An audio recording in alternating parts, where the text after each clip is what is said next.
तो चिल्ड्रेन कैसे हैं? तो बच्चे पिछले वीडियो में हमने एम्फसाइजिंग और एक्सक्लेमेटरी एडजेक्टिव की चर्चा की थी। तो आइए बच्चे हम अगले टाइप की चर्चा करें और उसको डिटेल में चर्चा करें।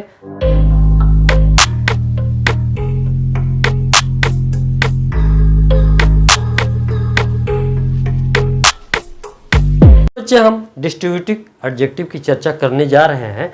तो इससे पहले हम उदाहरण से समझते हैं, इसके बाद हम डिफाइन करेंगे। तो आइए हम उदाहरण देखते हैं। Ram and Mohan are boys and each boy has a book in his hand.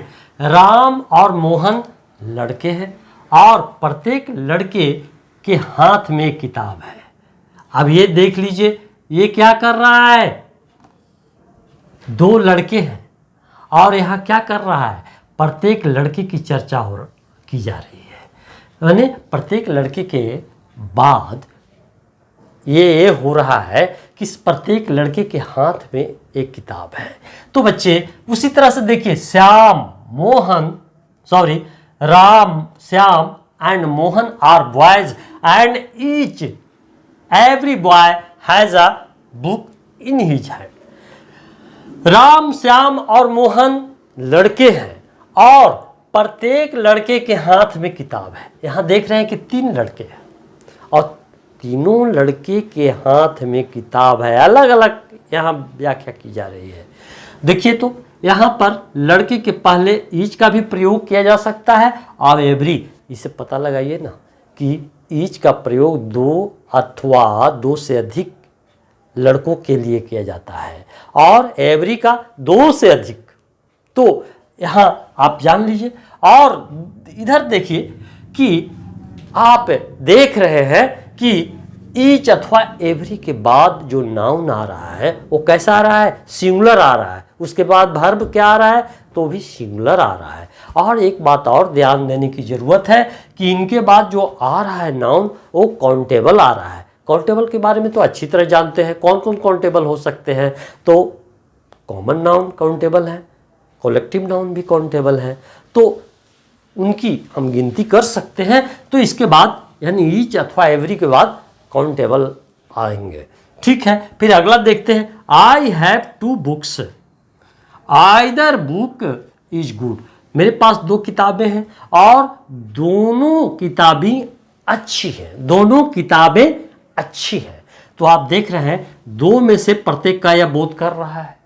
तो देख लीजिए, आइदर के बाद किताब यानी बुक आया, वो कैसा है? सिंगुलर है। वो कैसा है? काउंटेबल है। और उसके बाद आने वाला वर्ब क्या है? ये सिंगुलर है। तो आप पता लगा रहे हैं कि दो में से प्रत्येक का ये बोध करवा रहा है, अलग अलग बोध करवा रहा है। फिर देखिए, they have two book, neither book is good. उन लोगों के पास दो किताबें हैं। कितनी किताबें हैं? दो किताबें हैं। और नाइदर बुक इज गुड, और दोनों में से कोई किताब अच्छी नहीं है। यहाँ पर देख रहे हैं कि नाइदर के बाद बुक आया, वो भी क्या है? काउंटेबल नाउन है, सिंगुलर नंबर है। और उसके बाद आने वाले वर्ब भी जो है से इज है, यानी सिंगुलर है। और ये किस प्रकार का भाव व्यक्त कर रहा है? तो नेगेटिव भाव व्यक्त कर रहा है। और आइदर किस प्रकार के भाव व्यक्त कर रहा है? तो पॉजिटिव भाव व्यक्त कर रहा है। तो हम देख रहे हैं कि नाउन के पहले ईच आ रहा है और क्या आ रहा है?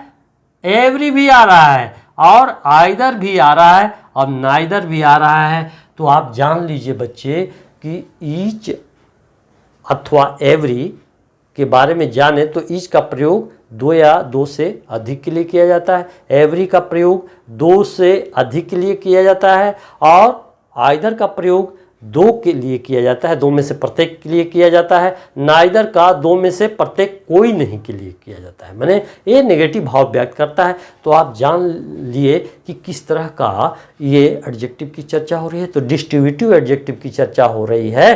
तो आइए हम इसको परिभाषित करते हैं। तो बच्चे आप उदाहरण से अच्छी तरह समझ गए होंगे कि मैं किस चीज़ के बारे में बताने जा रहा हूँ। तो डिस्ट्रीब्यूटिव एडजेक्टिव। तो डिस्ट्रीब्यूटिव एडजेक्टिव को हिंदी में हम क्या कहते हैं? व्यष्टिवाचक विशेषण। तो व्हाट इज डिस्ट्रीब्यूटिव एडजेक्टिव? तो the word that is used with noun to indicate each one of two or more persons or thing taken separately is called distributive adjective। वैसे शब्द जो किसी नाउन के पहले आकर के बतावें कि दो अथवा उससे अधिक में से प्रत्येक को अलग अलग के बारे में बतावे, तो ऐसे को हम व्यष्टिवाचक विशेषण अथवा डिस्ट्रीब्यूटिव एडजेक्टिव कहते हैं। तो आइए हम इसको उदाहरण देखते हैं। उदाहरण क्या है भाई? तो each, every, either, neither, etc.. आप जानिए गए कि ईच बने प्रत्येक, और यह दो अथवा दो से अधिक के बारे में अलग अलग बारे में बताता है, और एवरी दो से अधिक के बारे में अलग अलग बताता है। फिर आइदर माने दो में से प्रत्येक दोनों के बारे में चर्चा करता है, और नाइदर दो में से कोई के बारे में चर्चा करता है। तो यह माने कोई नहीं है, यानी नाइदर नेगेटिव के लिए प्रयोग किया जाता है। तो और एक बार फिर रिपीटेशन मैं कर रहा हूँ कि इनके बाद आने वाला नाउन सिंगुलर नंबर काउंटेबल होता है, और इसके बाद आने वाले जो वर्ब होते हैं वो भी सिंगुलर होते हैं। तो बच्चे अब इनको हम वाक्य में प्रयोग करके देखते हैं। तो देखिए, each boy had a pen, प्रत्येक लड़के के पास एक कलम थी। Every man has his own duty, प्रत्येक आदमी की अपना कर्तव्य होता है। और आइदर पेन विल डू, हर प्रत्येक कलम यानी दोनों कलम काम करेगी। नाइदर वे वाज सेफ, दोनों में से कोई रास्ता सुरक्षित नहीं था। तो आप देख लिए कि यहाँ पर क्या है, ईच नाउन के पहले आया ना ईच। यहाँ देख रहे हैं कि यहाँ भी नाउन के पहले एवरी आया, और आप यहाँ भी देख रहे हैं कि नाउन के पहले आइदर आया और नाउन के पहले नाइदर आया। तो एडजेक्टिव है ना, किस प्रकार के एडजेक्टिव है? तो डिस्ट्रीब्यूटिव एडजेक्टिव है। तो बच्चे इसको नोट कर लीजिए। Children, I want to rub.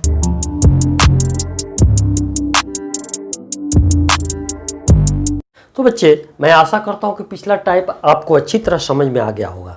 मैं अगले टाइप की चर्चा कर रहा हूँ। वो क्या अगला टाइप है? तो एडजेक्टिव ऑफ क्वांटिटी। तो आइए पहले हम इसको उदाहरण से देखते हैं। तो यहाँ क्या है? ही हैज़ लिटिल सेंस, उसके पास कोई समझ नहीं है, ना के बराबर समझ है। तो देखिए, समझ क्या है? नाउन है, उसके पहले लिटिल आया, माने बिल्कुल। ये क्या कर रहा है? मात्रा का बोध करवा रहा है कि ना के बराबर उसके पास ज्ञान है, समझ है। आई हैव नो मनी, मेरे पास कोई रुपया पैसा नहीं है। देखिए, इसका क्वांटिटी है और उसके बाद ये इसका ज्ञान बता रहा है कि उसके पास कोई रुपया पैसा नहीं है। ये क्या कर रहा है? ये एक प्रकार से इसका क्या कर रहा है? डिटरमाइन कर रहा है, निर्धारण कर रहा है कि कोई रुपया पैसा नहीं है। तो फिर देखिए, ही हैज़ एनफ मिल्क, उसके पास पर्याप्त दूध है। यहाँ भी देखिए कि मिल्क के पहले एनफ आया और उसके परिणाम को बताया, क्वांटिटी को बता रहा है। फिर देखिए, देयर इज मच वाटर, बहुत पानी है। वाटर नाउन है, उसके पहले क्या आया? मच आया, और ये क्या कर रहा है? क्वांटिटी बता रहा है। तो आप देख लिए कि नाउन के पहले आ करके जो एडजेक्टिव है क्वांटिटी का बोध करवावें, मात्रा का बोध करवावें, तो ऐसे कोई एडजेक्टिव को हम क्या कह सकते हैं? Adjective of quantity. तो आइए बच्चे, हम इसको परिभाषित करते हैं। Children, I want to rub.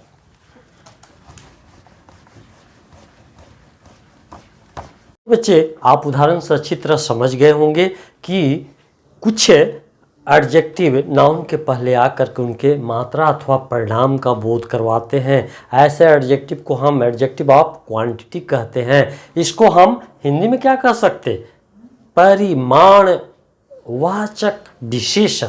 तो आइए बच्चे, हम इसको परिभाषित करते हैं। The word that is use with noun to show how much thing is involve, how much thing is involved is called adjective of quantity। तो बच्चे, आप अच्छी तरह समझ गए होंगे। वैसे शब्द जो नाउन के पहले आ करके उसकी मात्रा को व्यक्त करे, तो वैसे एडजेक्टिव को एडजेक्टिव ऑफ क्वांटिटी कहते हैं। तो इसको हम उदाहरण से देखते हैं, वो कौन कौन हो सकते हैं।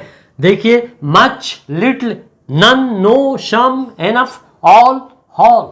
अब इसको हम और उदाहरण से भी देख लें तो क्या है, he has a lot of rice, उसके पास पर्याप्त यानी बहुत चावल है। देख रहे हैं राइस के पहले आकर के अ लॉट ऑफ क्या कर रहा है, राइस के मात्रा को, क्वांटिटी को बोध करवा रहा है। तो किस प्रकार का एडजेक्टिव हुआ, एक एडजेक्टिव ऑफ क्वांटिटी हुआ या नहीं। फिर देखिए, the whole money was distributed, संपूर्ण रुपया पैसा बांट दिया गया। देखिए, तो मनी के पहले आकर के होल क्या कर रहा है, उसकी मात्रा को व्यक्त कर रहा है। फिर देखिए, he did not eat any rice, वह कुछ भी चावल नहीं खाया है, यानी चावल का कुछ भी चावल नहीं खाया, यानी राइस के पहले एनी आकर के उसके मात्रा को व्यक्त कर रहा है कि नहीं।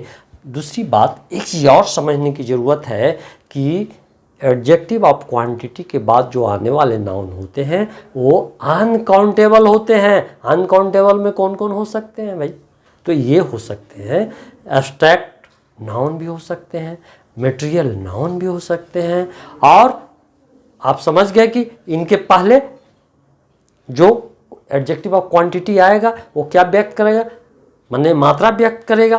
तो फिर इनके बाद आने वाले अनकाउंटेबल नाउन होंगे। अनकाउंटेबल नाउन का प्लूरल होता नहीं, और उसके बाद जो आने वाले वर्ब होते हैं वो भी सिंगुलर ही होते हैं। तो बच्चे आप अच्छी तरह समझ गए। तो बच्चे यदि अभी भी कोई दिक्कत है तो कमेंट बॉक्स में जाइए और वहाँ पूछिए।